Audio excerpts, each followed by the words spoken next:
मैंने ही उन्हें कहा था, इसीलिए मैं हर सूरत अपने फादर से मिलूंगी। बेस्ट उसे बताता है कि अगर यह दरवाजा एक बार खुल गया और उसके बाद बंद हो गया तो ये दोबारा कभी भी नहीं खुल पाएगा। ये कहते ही बेस्ट डोर को ओपन कर देता है। बेल अंदर जाती है और अपने फादर से मिलती है, लेकिन वो अपने फादर को बाहर की तरफ पुश कर देती है और इसके बाद दरवाजा बंद कर देती है। अब बेस्ट के अकॉर्डिंग वो दरवाजा दोबारा नहीं खुल पाएगा, इसीलिए वो बेल के फादर को अंदर नहीं डाल सकता। बेल की फादर की जगह पर अब खुद बेल वहां पर कैद हो गई थी। इसके बाद बेस्ट बेल के फादर को वहां से ले जाकर आजाद कर देता है, उसे छोड़ेच देता है। अब बेल वहां पर कैद हो जाती है, लेकिन जब बेस्ट वहां पर नहीं होता तभी घर और कैंडल स्टैंड बेल के पास आते हैं। ये चीजें इंसान थी, लेकिन कर्ज की वजह से घड़ी और कैंडल स्टैंड में चेंज हो गई है। लेकिन ये इंसानों की तरह ही सब कुछ कर सकते हैं, सुन सकते हैं, बोल सकते हैं, चल भी सकते हैं।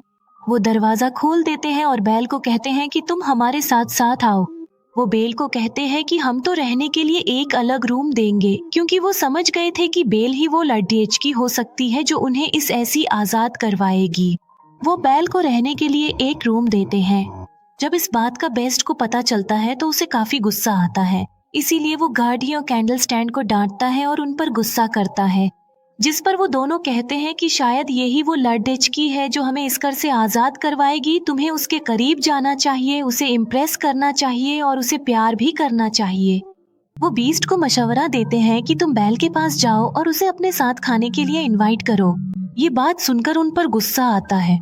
वो उनसे कहता है कि क्या तुम पागल हो गए हो कि मैं एक चोरकी को खाने के लिए इनवाइट करो, उसके साथ खाना खाओ, ऐसा कभी भी पॉसिबल नहीं हो सकता। लेकिन जब उसके सारे लोग उसे काफी इंसिस्ट करते हैं तो वो इस बात के लिए मान जाता है, क्योंकि उन सब के कर्ज होने की रीजन कोई और नहीं बल्कि बेस्ट है। 20 बेल के पास जाता है।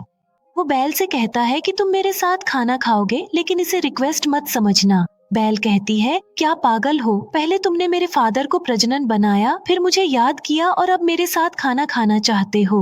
बीस दरवाजे को जोर से पीटता है और कहता है, जो भी हो तुम मेरे साथ खाना खाओगे। कहती है कि चाहे मैं भूख ही मर जाऊं, लेकिन मैं तुम्हारे साथ खाना नहीं खाऊंगी।